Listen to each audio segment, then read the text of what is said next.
monster who hurt those kids is dead. That monster is dead. And we told you from the beginning. And it is one of the worst things that ever happened.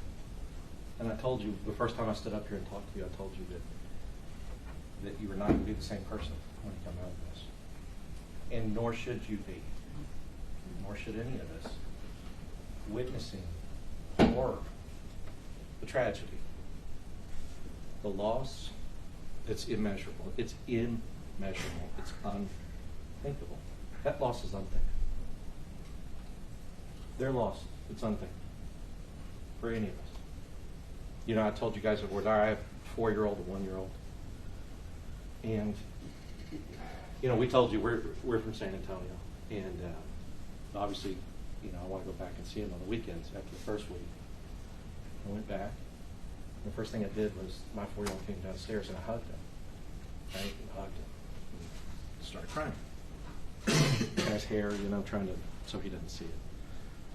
He said, "Are you sad, Daddy?" I said, "No, I'm happy that I'm holding you." Because I know what a privilege, doing this case, I know what a privilege it is to hold that child. I do. Right? I know, I can just imagine what it's like to not be able to do that. And I can imagine the pain, and I can imagine the anger. I can imagine wanting to put somebody in that chair because I can't put the monster that did that to my child in that chair.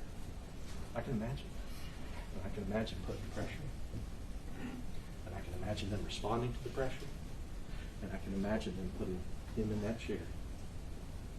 Him and only him. In that chair. To try to pay for the pain. To try to somehow this can cover the immeasurable and the immense loss. And so after I saw him on Friday, we have to come back here that Sunday after the first week. And Gary, he comes and picks me up. That's kind of what we've been doing. And my son comes out and he says, "Are you going to go help that man?"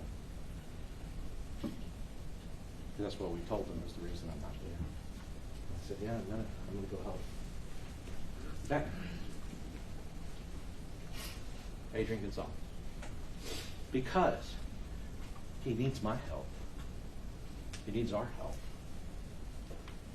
Because they, the government, the power of the state, has decided that he has to pay for the failures of that day, for the mistakes that were made that day, and for all the pain that they feel.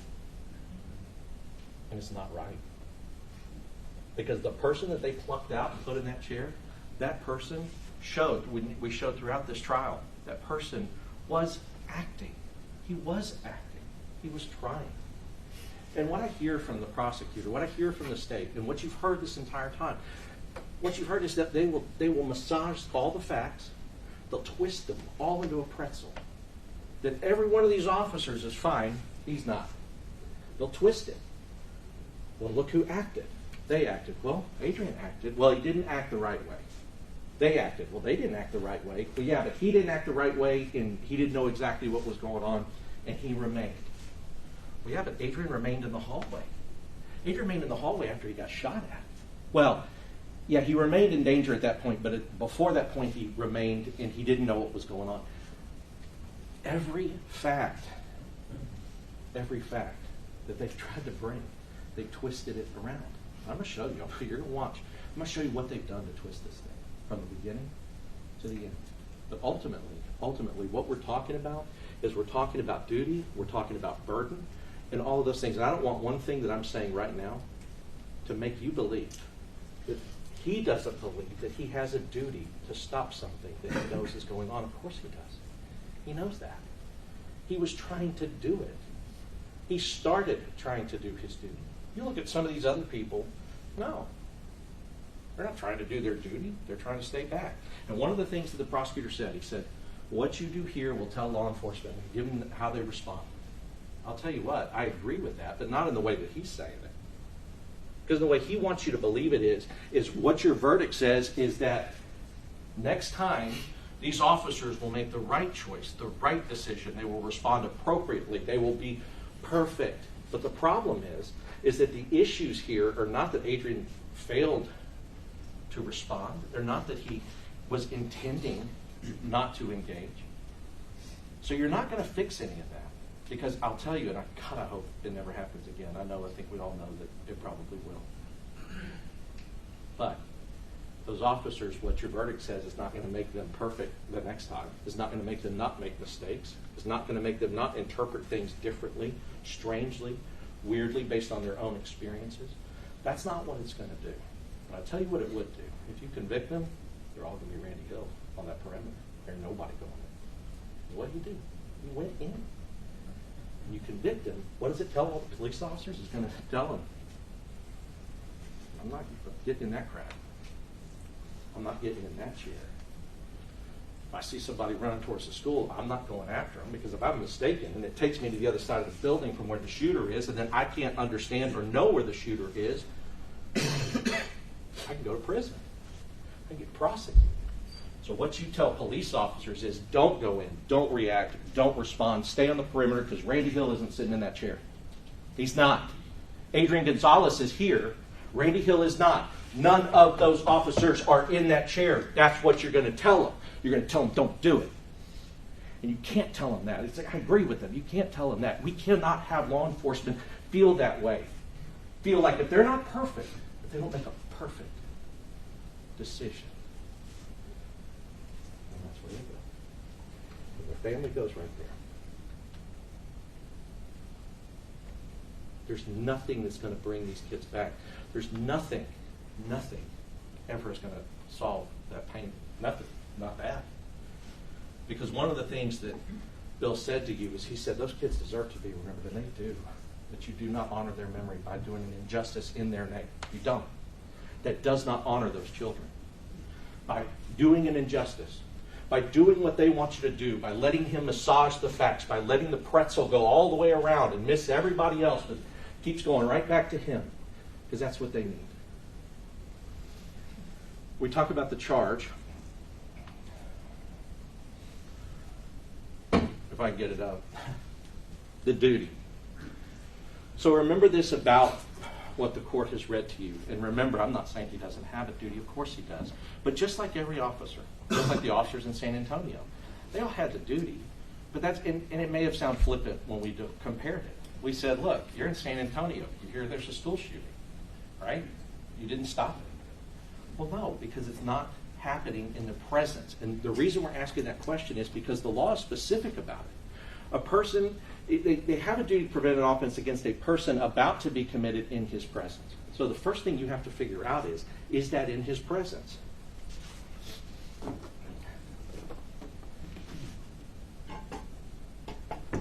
You know, and the judge told you that, you use common meanings, but he is here, and he never, they're not even disputing, he never saw the shooter, ever. He is never in the presence of the shooter. Now what Bill may say is, well, he didn't go to the presence. But that's not what this law says. Law doesn't say you have to go and find yourself and make yourself be in the presence, and I'm not trying to make any excuse about that. But the law is the law is the law. This isn't about you have to go seek it out and make it happen in your presence. The law is saying if it's happening right there, there's a duty. Of course there is. He was doing his duty. He was running to the danger. He was driving right in there. If that was the gunman, and God, I wish it was, he would have ran right over him. That's what he was doing. He's going 50 miles an hour at that person. Now, what I'm glad is he didn't run the person over because he realized it's Melody Flores. He realized it's a coach is what he thought. Teacher's aide. But he realized who it was after it's already too late. But he's here. And from this point, that shooter is never in his presence. Ever. There's never a time. The only time that he gets close is when he goes one of the first 5 people to go up that hallway. That is a hallway of death. Anyone going into that hallway knows, anyone knows, any police officer knows, that those rifle rounds start coming that way as they're coming up the hallway, it's death. They don't have any equipment. They don't have anything to block it. It's death. He went in that hallway of death. See, and I thought about it, because there's no way I can tell you about how they feel. But I thought about it as a parent. As a parent with kids there, if I knew that while my kid was in that classroom, somebody was going up that hallway, risking death to try to get to him, I'd appreciate it. I would. I mean, they're not perfect. But the person who did it, the monster, is dead. But he went up. A lot of people there didn't. A lot of people didn't enter that building until it was the room was surrounded on all sides by officers with rifles. Not one person on the side that he went in had one. Not one person had an AR. Not one person had a rifle. And they went in. Donald Page went in. Coronado went in. Chief Arredondo went in. People all went in and risked certain death. And the only time that he could have even been close to being in the presence of the shooter is when the shooter shot at him and Page through the wall.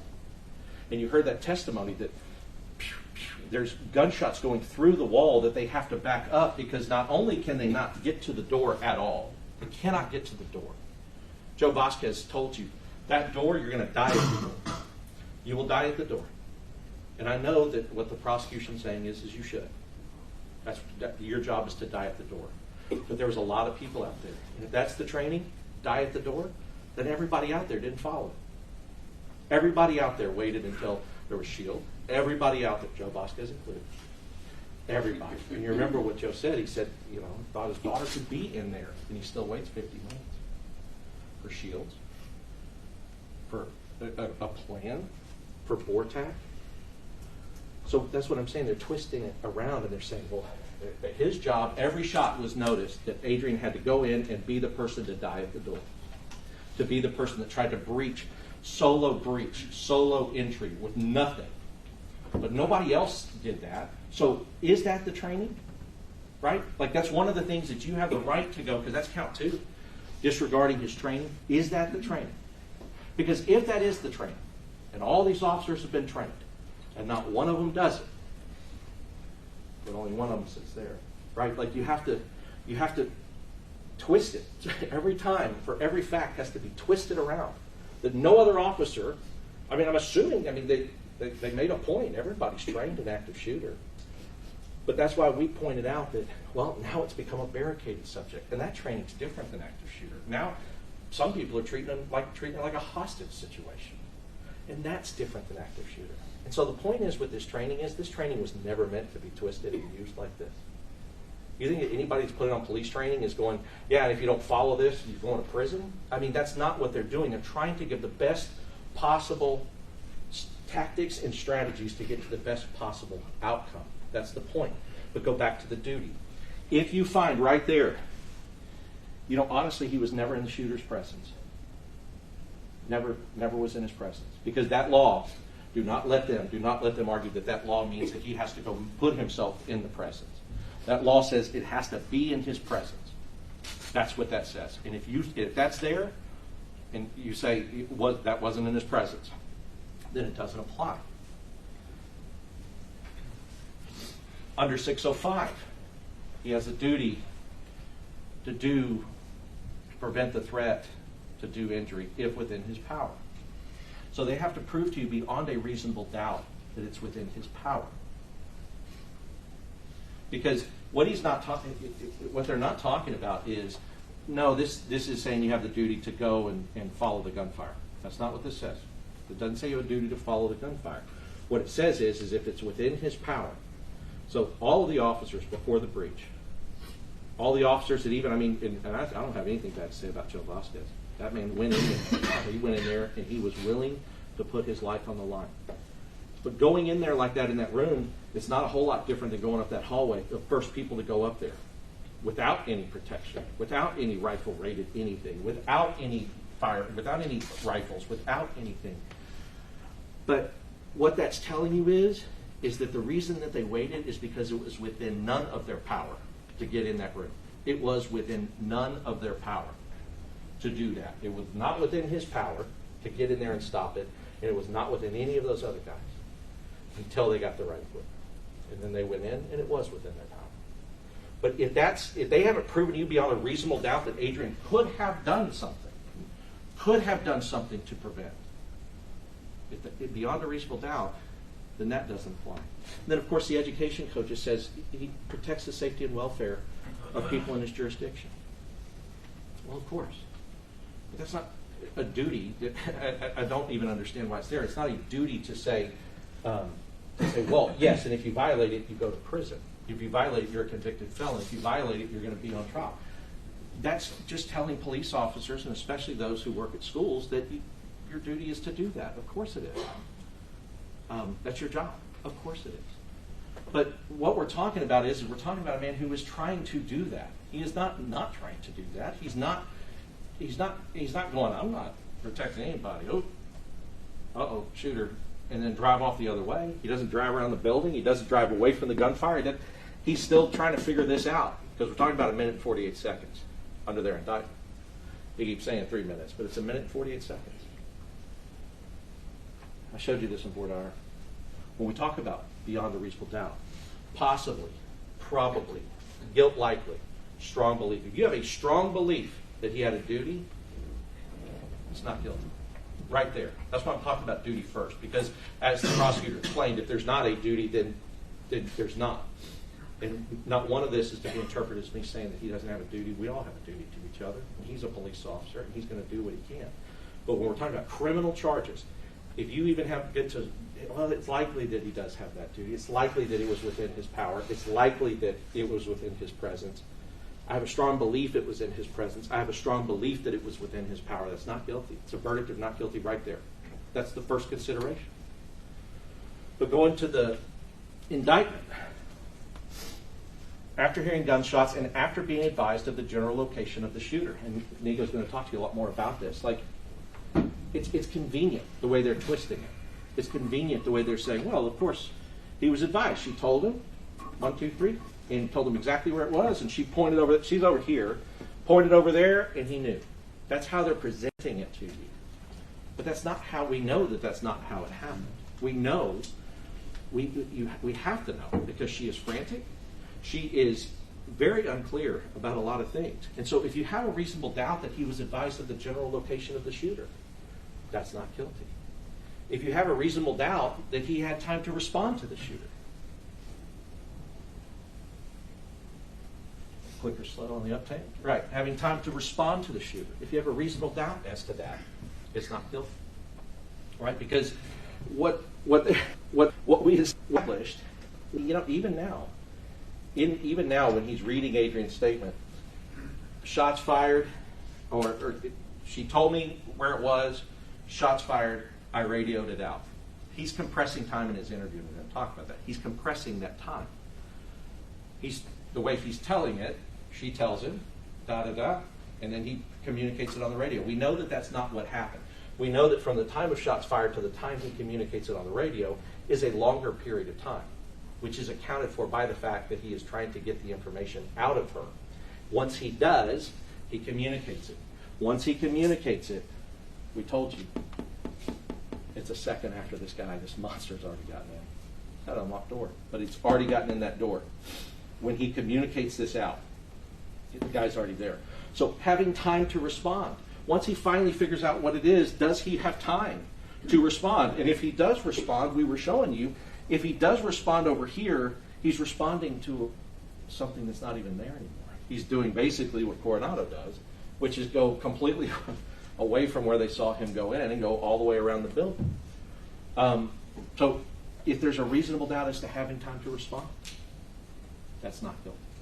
Any reasonable doubt as to any of these things, these are all elements that they have to prove to you beyond a reasonable doubt. And if there's any reasonable doubt as to any of these things, if there's a reasonable doubt as to Melody Flores and what she said, that doesn't say anything about her. That woman was traumatized. Of course she's going to be confused. Of course she's going to say it's a handgun when it's a rifle.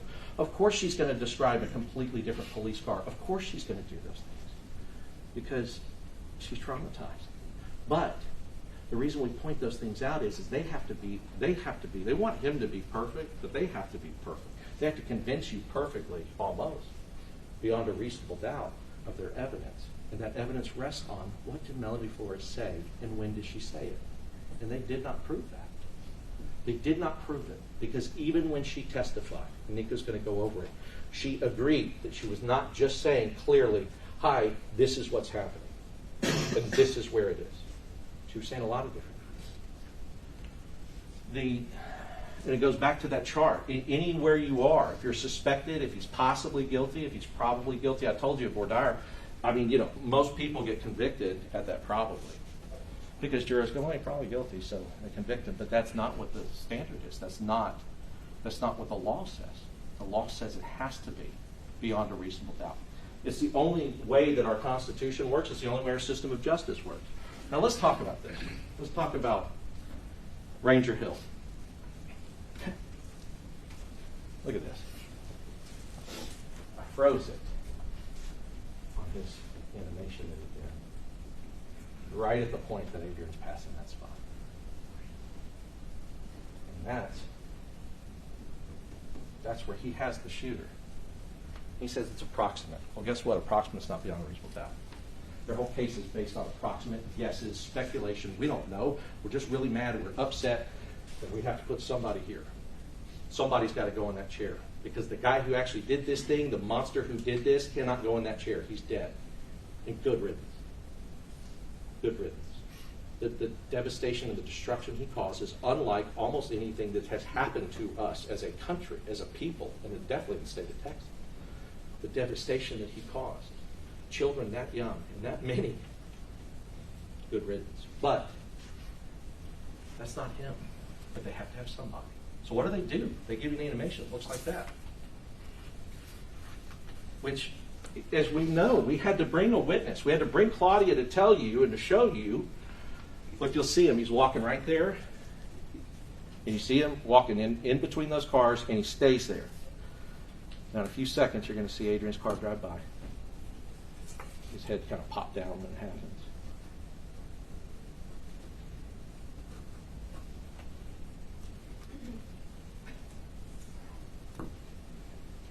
He's going right there. You see the white car is flashing right through. That's Adrian driving by him between the cars. So what would an honest rendition of what you just saw, what Claudia testified, what does an honest rendition of that look like? It looks like that. That's what that animation should have looked like. Because we have actual proof.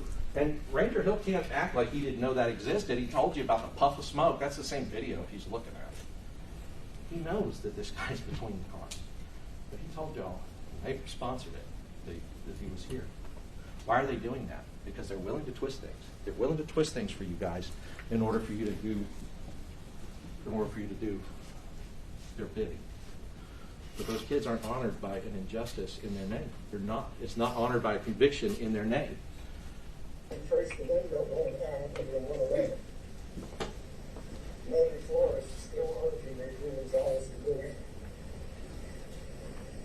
She sees the shot come through the window. Adrian Gonzales tells the police that she's the shot go through the window. Adrian Gonzales gets on the radio and says, guys, I think he's made it in the building. See, that's what they told you at the beginning. They told you that Adrian Gonzales got on the radio and said, guys, I think he's made it in the building. Why are they telling you that? Because they want you to believe that he had that knowledge early, that he knew that he was in the building. What else did he say? In the opening statement to you, that Melody Flores saw the gunshot go through the window. When she testified, she said, I didn't see that. Why is it important? It's because Coronado radio, we've talked about it, and I feel like it keeps going into a memory hole every time it goes back over here. Right here, Coronado says, guys, I think he made it in the building. He established that. He said, he's the guy on the radio. He's the guy that thinks. Even Ranger Hill said, Coronado is the one who said that. Why did he say that?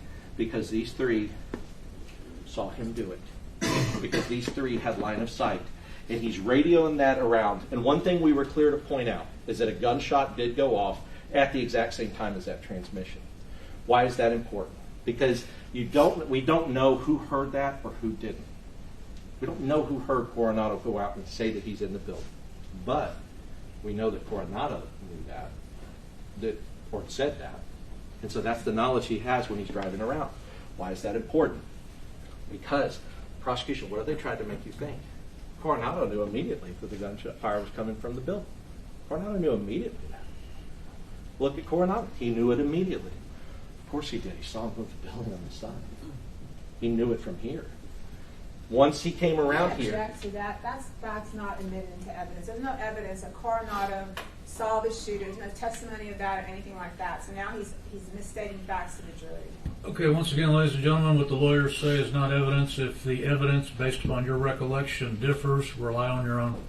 You may proceed. Well, and I can understand why they're trying to fight against that, because look, this is, what I'm saying is we know that he radioed. I think he's in the building. When he's on this side of the building going to the other side, we know why.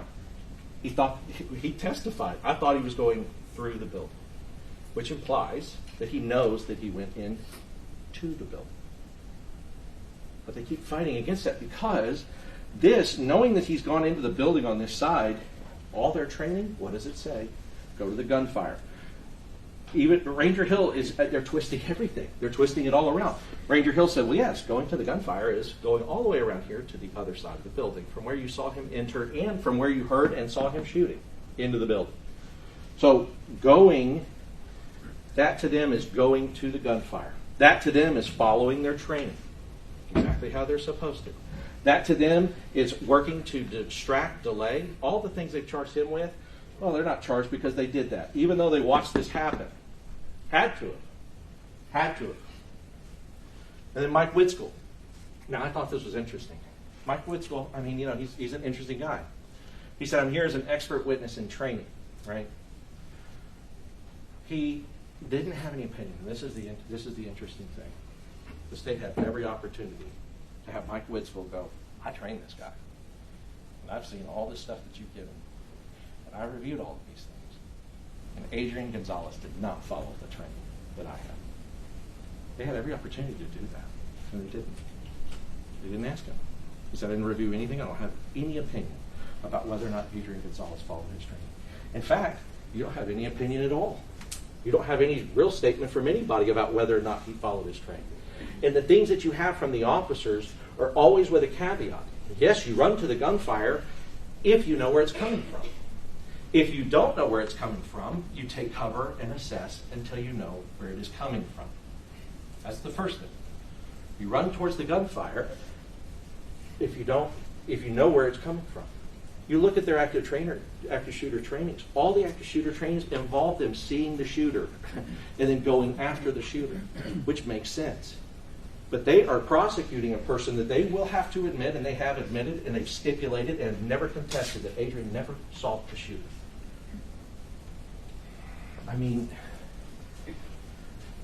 he talked about the death by PowerPoint. In Adrian's 40-hour class that they were talking about, the 40-hour class he took, he said, look, we do 75-25, the practical versus the death by PowerPoint. I'll point out that, and you'll see that in the training that the prosecution mentioned about, well, Adrian taught a training. He facilitated a training. He did. There was somebody else who wrote the materials. There was somebody else who did it. And that's really what they kind of do. They have to facilitate for each other so that they can get their training hours. But in these trainings that are happening, in the trainings that are going on, all of the trainings are training them to come in, have a rifle, come in, go in and be prepared to come in and do those things, and mainly to come in and see the shooter. Mainly to come in and know where the shots and the shooter is happening. And what they have done is they have just said, well, we don't care. Yeah, he said he didn't know where the shooter was. We don't believe him. We believe everybody else. Everybody else gets a pass. Everybody else. Randy Hill gets a pass. Saucedo gets a pass. Well, yeah. Saucedo said, I think I see him, permission to shoot. Well, we don't believe he said that. Or if he did say that, he had kids behind him, so he shouldn't shoot. That's crazy. That's crazy. Talking about this backdrop, that's crazy.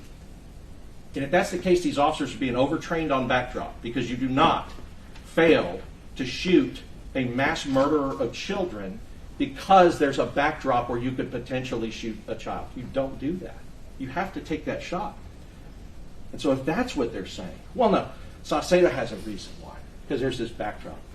But then we pointed out, well, if Adrian did what they were asking him to do and came around here, we know now that by the time he transmitted, the guy's in the school, so he would have come around and nobody would be there. Thank you. But even if he came around and somebody was there, shooting back here that's his backdrop too. But nope, not for him. No excuse we make for every other person there applies to him. And I think that there's something fundamental in each one of us. I think it's fundamental in each one of you that that's not fair. I think it's fundamental that that's not how justice is supposed to be done. It's not. It is not fair. It's not how justice is done, that they can do that and interpret every fact against him, but for everybody else, similarly situated or better situated. He agrees it takes 10,000 hours of practice to reach expertise. I mean, these are not experts. Adrian is not a SWAT expert. He is not an active shooter expert. Right? He is doing the best he can, and this was obviously the worst situation of his or any of their law enforcement lives. 5 minutes to dress like one, 5 years to be one. I mean, it's the training is so extensive, and it's much, much more than Mike Witzel gave 40 hours on that day. And then they talk about, well, you stop the killing, stop the dying. They never tell you how in these trainings. They never say how. They never say how do you do it how do you do it if it's just you and a gun and they have a rifle and you're in an open field. They don't say how. They just say do it. Go in, win the game. Now, this is what in his instructor course, CME does not endorse nor encourage going it alone. See, what I'm saying is that these are sending mixed messages to the people who are being trained. They're reading this. They're seeing it. And then when you're talking about beyond a reasonable doubt on count 2, did he follow his training? It's like even in the training, they're telling you, well, you should go in, but we don't endorse, we don't encourage it. Because having greater numbers significantly improves a first responder's odds for success. Now, what does that mean, odds for success? Because what they keep saying is that there's a continuum of life scale, and there's a priority of life scale, right? And then proof success. This is not saying odds for success meaning odds that I stay alive as an officer. Odds for success in being able to protect civilians. Odds for success in being able to actually do this. Because if you try to just run in and you don't have any of that, that shooter, remember the shield comes in when they finally came in, pop, pop, pop, pop, he's putting it right on the shield. The guy in the back of the stick, he comes in, shot in the head. That guy was ready. And anybody who approached that door was dead at the door. They were dead at that door.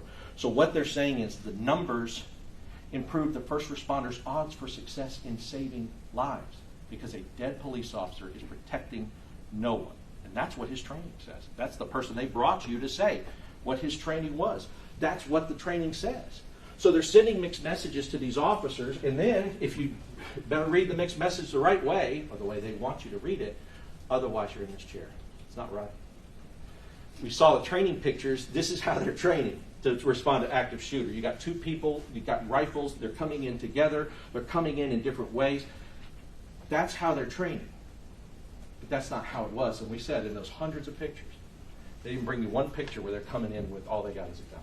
All they got is a handgun. Not one in the hundreds that they took at that training. Because they're training these officers to have the right equipment. Adrian didn't, because the school district didn't buy it.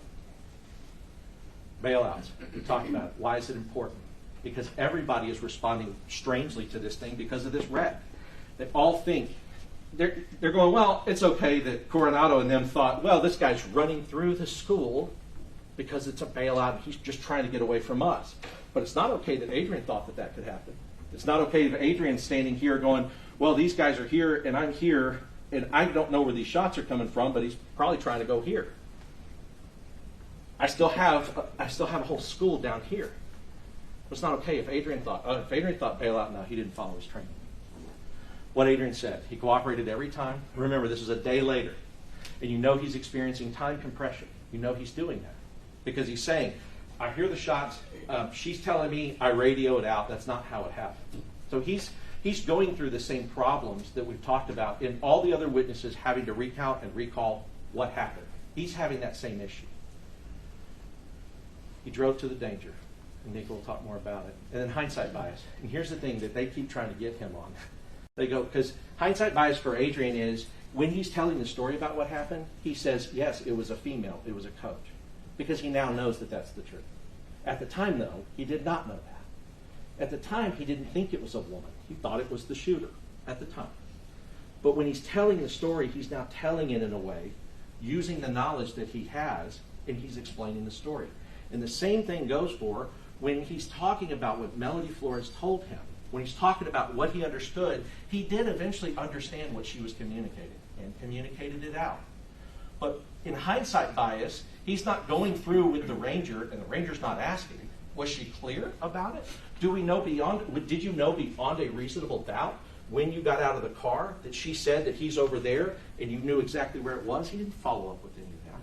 So what Adrian's doing at the time of interview is he's skipping all that stuff. And he's getting to, I figured out what she was trying to say, and I communicated it out on the radio. He skipped it all because nobody's asking him. Because when they interviewed him, they're not prosecuting him. They don't think he did anything wrong. Nobody does. Nobody does.